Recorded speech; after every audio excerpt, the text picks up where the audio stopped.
देखिए पूरी दुनिया का इस बात पे कंसेंसस है कि दहशतगर्दी एक ग्लोबल इशू है और उसको ग्लोबल इशू की तरह ट्रीट करना चाहिए। भारतीय मीडिया की तरफ से, इसराइल की तरफ से और अफगान मीडिया की तरफ से कोई पहला वाकया नहीं हुआ कि इन्होंने जिस तरीके से बगैर सबूत के, बगैर शवाहिद के पाकिस्तान के ऊपर इल्जाम लगाना शुरू कर दिए। अब जरूरत इस समर की है एक्चुअली कि पूरी दुनिया मीडिया टेररिज्म को भी इसी तरीके से देखे कि इस फॉल्स रिपोर्टिंग और एजेंडा ड्रिवन जर्नलिज्म से किस तरह ये पूरे के पूरे एक मुल्क को, एक कौम को, 25 करोड़ लोगों को इन्होंने इस तरीके से मलाइन करने की कोशिश की। ये मीडिया टेररिज्म ही है जिसकी वजह से एक्चुअल जो ये दहशतगर्दों की आपने देखा, क्योंकि अभी आप अफगानिस्तान के सारे सोशल मीडिया अकाउंट्स जो हैं, इंडियन इलेक्ट्रॉनिक मीडिया अकाउंट्स जो हैं, वहां से खबर निकली एक्चुअल जो पीछे दहशतगर्द हमला करने वाला था वो अफगान था,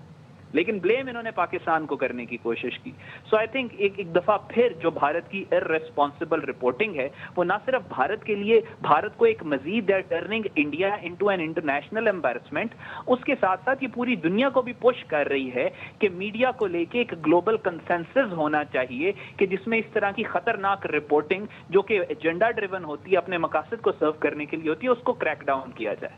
यकीनी तौर पर इससे न सिर्फ ये कि ऑस्ट्रेलियाई जो अथॉरिटीज़ हैं वो भी डेफिनेटली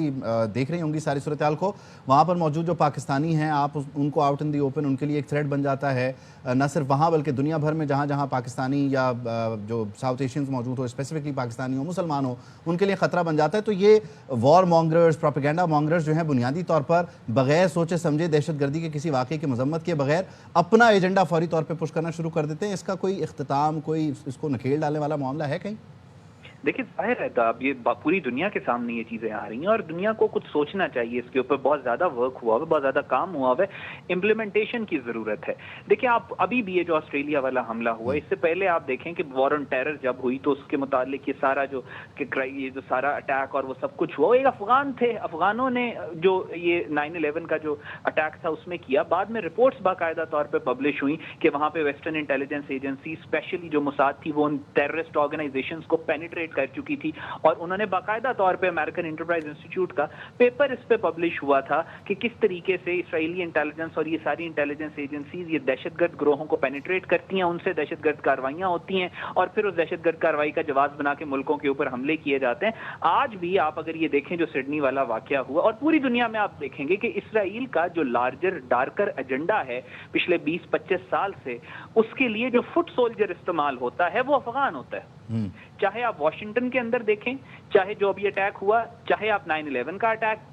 चाहे आपके सिडनी वाला हमला देखिए, इसके अंदर अफगान इस्तेमाल हुआ। अब नेतन्याहू अब से चंद दिन पहले ऑस्ट्रेलिया गया और उसने ऑस्ट्रेलिया में जाके कहा कि हमारे यहाँ पे हेट क्राइम हो सकता है और हमें प्रॉब्लम हो सकती है और आप इसको रोकें, जिसको आज पूरा इस्राएली मीडिया उठा रहा है कि नेतन्याहू ने आपको वार्न किया था। सवाल ये है कि अगर नेतन्याहू को ये पता था कि ये हेट क्राइम हो सकता है तो क्या उसको ये नहीं पता था कि अफगान इस्तेमाल होंगे इस हेट क्राइम में? क्या उसको, और अगर उसको पता था तो फिर इस्राएली एनजीओ क्यों फैसिलिटेट कर रही है पिछले 5 साल से? जितने भी अफगान ऑस्ट्रेलिया के अंदर जा रहे हैं उनको फैसिलिटेट इस्राएली एनजीओ कर रही है, उनको पैसे इस्राएली एनजीओ दे रही है, उनको नौकरियों पे इस्राएली एनजीओ लगा रही है। उस एनजीओ का नाम है स्मार्ट एड, तल अवीव की एनजीओ है। तो जाहिर है ऑस्ट्रेलिया, अमेरिका के अंदर भी जो वॉशिंगटन वाला अटैक हुआ उसमें जो अफगान जिसने वो अटैक किया उसको भी इस्राएली एनजीओ ने लाके अमेरिका में आप बात किया था। तो जाहिर है इसराइल को जहां जहां पे भी फॉल्स फ्लैग ऑपरेशंस की जरूरत होती है, अपनी सपोर्ट की जरूरत होती है, अपने इंटरेस्ट की जरूरत होती है, तो वहां पे अफगान उसकी हेल्प के लिए जाते हैं। वही अफगान जिनको ये पूरे वेस्टर्न वर्ल्ड, ऑस्ट्रेलिया, कनाडा,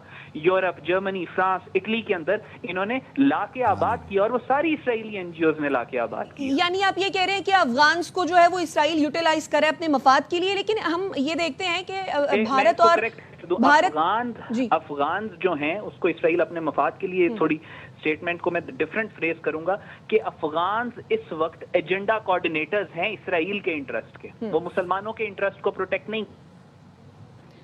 अच्छा, और अहमद हसन अरबी साहब, भारत का या अफगानिस्तान का मीडिया तो पाकिस्तान के खिलाफ सरगर्म है ही, वो हम देखते ही हैं, ये बात किसी से ढकी छुपी नहीं है, दुनिया के सामने ये बात आया है। लेकिन इसराइली मीडिया ने जिस तरीके से इस मामले में पाकिस्तान को घसीटने की कोशिश की है, जिसको भारतीय मीडिया ने भी हाथों हाथ लिया, इसके पीछे आप क्या मुहर्रकात देखते हैं? देखिए जेरूसलम पोस्ट का आप देखिएगा, आपसे कुछ चंद महीने पहले एक आर्टिकल छपा इसी जेरूसलम पोस्ट का, जिसने आज ये खबर पाकिस्तान को ब्लेम कर रहा है। इसी का एक आर्टिकल छपा था जिसमें उसने लिखा था कि मार्का हक और बुनियानुन मरसूस پری مارکہ حق بنیان مرصوص، پوسٹ مارکہ حق جو پاکستان کا آپریشن تھا، اس کے بعد پاکستان کی انفارمیشن وارفیئر بہت اسٹرانگ تھی اور بھارت کی انفارمیشن وارفیئر اسٹرانگ نہیں تھی، اور باقاعدہ آرٹیکل میں لکھا ہے کہ ہم نے بھارت کی مدد کرنی ہے انفارمیشن وارفیئر کے اندر. یہ اس آرٹیکل میں چھپا ہے، اسی جیروسلم پوسٹ جس نے آج کا آرٹیکل چھاپا ہے. سو ایک انفارمیشن وارفیئر کے اندر آپ کو ایک الائنس جو ہے وہ ریوربیٹڈ الائنس نظر آئے گا بٹوین انڈیا اینڈ اسرائیل. یہی ہوا، یہ جو سارا آپ کو نظر آیا، یہ جو پچھلے 3-4 گھنٹوں کے اندر جو سارا پروپیگنڈا پاکستان کے خلاف ہوا، یہ باقاعدہ طور پہ کوآرڈینیٹڈ پروپیگنڈا تھا. ساؤتھ ایشیا کے کانٹیکسٹ کے اندر ایسا نہیں ہوتا کہ ایک خبر آرٹیفیشلی اس طرح کی فیک نیوز اتنی تیزی کے ساتھ آرٹیفیشلی وائرل ہو، جو نیچرلی وائرل ہو جائے. باقاعدہ طور پہ اس میں بڑے میڈیا آؤٹ لیٹس انوالو تھے، وہ میڈیا آؤٹ لیٹس جو بھارتی حکومت کے حکم پہ چلتے ہیں. زی کی خبر آ رہی ہے، زی انڈیا کی انٹیلیجنس ایجنسی کے پوچھے بغیر وہ خبریں نہیں دیتا. تو ظاہر ہے یہ سارا ایجنڈا کوآرڈینیٹ ہوا. اٹ واز اے ہائی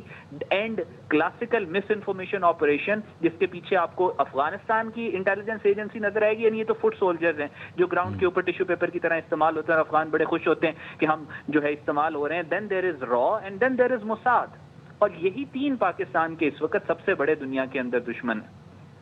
یقینی طور پر یہ دشمن بھی ہیں، اور ان کے جو فٹ پرنٹس ہیں ان کو اگر دیکھا بھی جائے، چاہے وہ اسرائیل کی مدد کرتے ہوئے ایران